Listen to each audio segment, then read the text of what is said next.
Long ago, in the wilds of Africa, there lived two very good animal friends. They were Woof, the dog, and Rawr, the jackal. Now the jackal was a wild dog-like animal, and because dog and jackal were so closely related, they were best friends. They would do everything together. They would hunt together.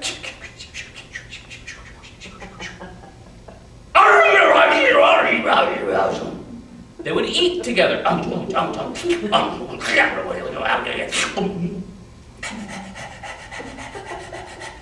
They would drink together. And late at night, they'd find a dry place to curl up and fall asleep together. And in this way, dog and jackal were best friends. But the world started to change. The days got shorter, the nights grew longer, the world became colder and colder, and there were fewer and fewer animals for dog and jackal to hunt. So every night, dog and jackal had to curl up to sleep, getting colder and hungrier. And at about this time, the dog started to make a little whiny noise, complaining. You know how dogs will? And this really started bothering his friend, the jackal. What are you making all that noise for, dog? What is your problem? Oh, I'm sorry, jackal. It's just that I'm so cold and I'm so hungry I can't sleep. Well, I'm cold and hungry too, but you don't hear me crying about it. Now go to sleep, cry baby. I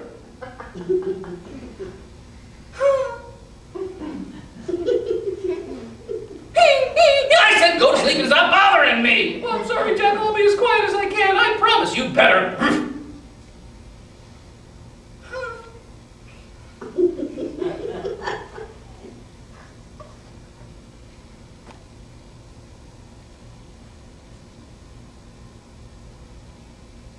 I hear that! Well, I'm sorry, jackal. Good night! Well, one night, while the dog was tossing and turning and trying to sleep, he smelled some smoke. Smells like smoke! Oh boy, if there's smoke, there must be a fire nearby. Oh, that'd be great. If we could go find that fire, we could go sleep by the fire, we'd be warm and cozy, and then we wouldn't be cold and miserable, and that'd be great!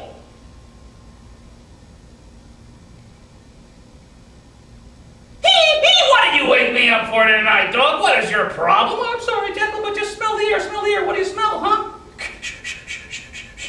Oh, yeah. Smoke. Must be a fire nearby. You woke me up for that? Big deal. Good night.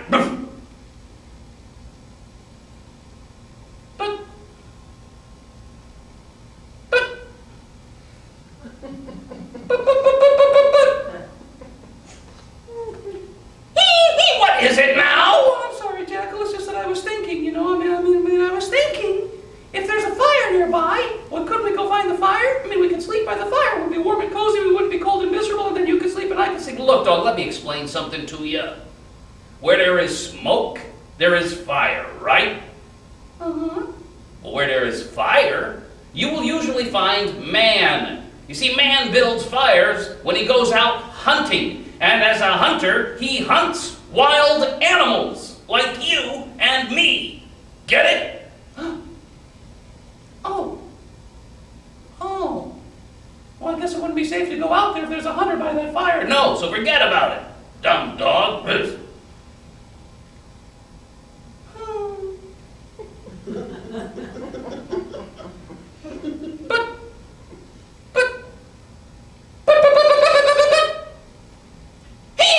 is it now? Oh, I'm sorry, jackal. It's just that I was thinking again.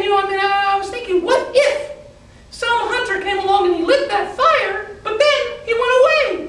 Then he wouldn't be there, right? But the fire could still be there, right? So we could go be there, right? And we wouldn't have to worry about the hunter, and we could be warm by the fire. We could say, okay, dog, I tell you what.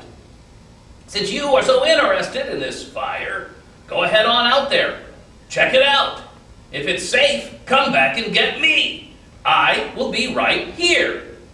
Sleeping!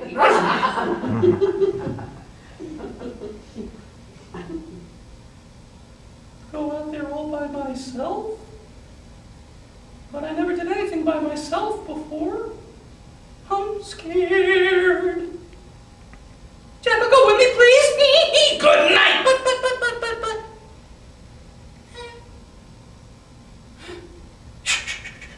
So for the first time in his life, the dog set off. On his own, without his friend the jackal beside him, he followed the smell of that smoke till he found a clearing. And there, in the center of the clearing, just as he had hoped, was a hot, blazing fire. But, just as the jackal had predicted, sitting beside the fire was a hunter. The hunter was sharpening his spear and hardening its point in the flames. And the hunter was eating a juicy leg of meat.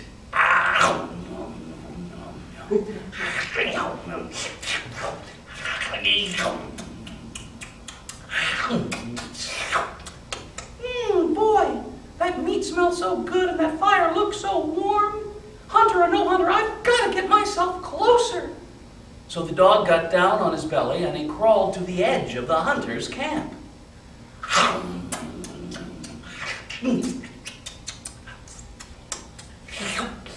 Huh? Hey. A dog at my camp in the middle of the night. That's unusual. Dog, why have you come from the wild over to my camp? What's the matter? Huh? You're cold, huh? Yeah, I can see your teeth are chattering, yeah. Well, what can I do for you? What? You want to get down by my fire, get yourself warm? Oh, dog breath. Oh, boy. Well, it is a pretty big fire. I mean, I don't have to keep it all to myself. I don't see why I can't share the heat of the fire. Okay, dog, you can lie down by the fire and get yourself warm. Hey, off, stop. Oh, dog, don't jump on me and lick me like that. It's yucky. Look, dog, you can lie down by the fire and get yourself warm, but then after that you've got to go away. Because you're a wild animal and I'm a hunter. I'm supposed to hunt wild animals. I don't want anybody to see us together, all right? All right. Lie down. So the dog got down by the fire, got himself warm for the first time in many cold nights, and the hunter went back to his meal.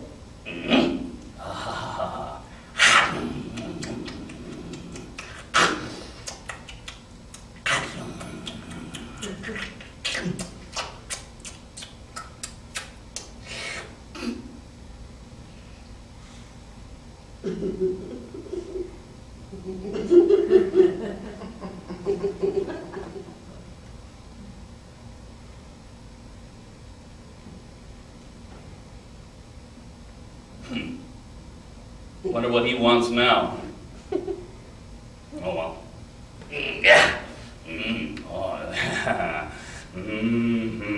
Yeah.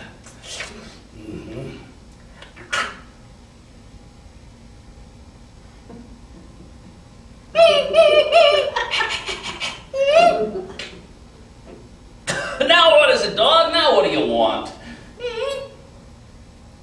You want my dinner? Well, you can't have it. It's my dinner and I'm eating it. Now leave me alone.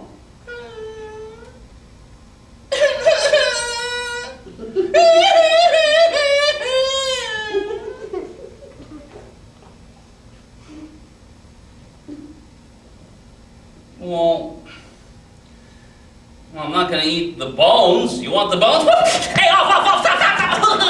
Yeah. Dog, don't jump on me and lick me like a yucky. Okay, dog, okay. You can have some bones. You can warm yourself by the fire, but then after that, you've got to go away. Because you're a wild animal. I'm a hunter. I'm supposed to hunt wild animals. I don't want anybody to see us together, all right? All right. Here's a bone. Ooh. Well, the dog began to chew on that bone. He made it last a long time. You know how dogs can. And the hunter, who was now full from his meal, warmed by his fire and tired from his day, began to feel a little bit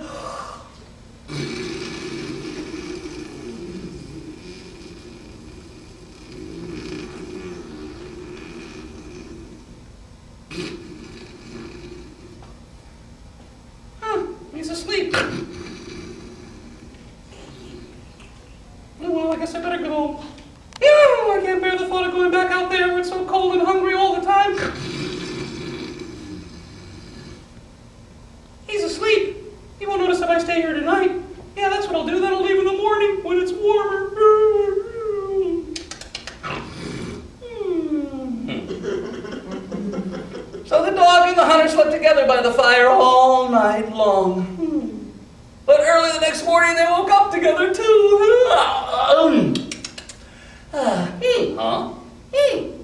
Hey, dog, what are you still doing here? I thought I told you you had to go. Now go on, go. Go, go, dog. Look, dog, last night I gave you fire, I gave you bones. Now if you mean to stay here with me, what can you give me in return, huh?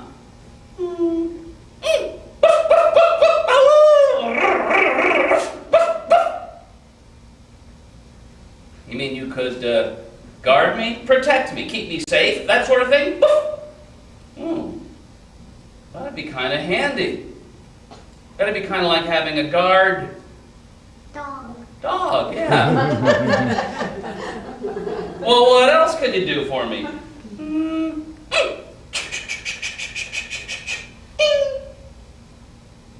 What, you mean you could help me track the animals that I'm hunting and point them out to me when you find them? Whoa. I'd be a much better hunter with that kind of help. That'd be kind of like having a hunting dog, yeah. Well, what else can you do for me? Hey, oh, no. Yeah, dog. I get the message. You be my friend, huh? Well, you know, it is kind of lonely when I go out hunting all by myself. It'd be nice to have a friend along. Okay, dog, it's a deal. I'll give you fire. I'll give you bones. I'll be your friend. If you protect me, you help me to hunt, and you be my friend. Deal? Hey, get down! Oh, right now. Dog. Just remember this, okay? Just because you like me doesn't mean you lick me. Got it? All right, come on, let's go. Well, from that day on, the dog and the hunter were best friends.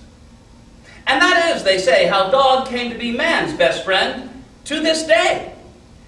But still, to this day, in the wilds of Africa, you may chance to hear the dog's former friend, the jackal, calling out at night, "Ho! Ho! Ho!" And if you speak jackal, you know that he's saying, "Dog, where are you?" And that's the story of the jackal, the dog, and the hunter.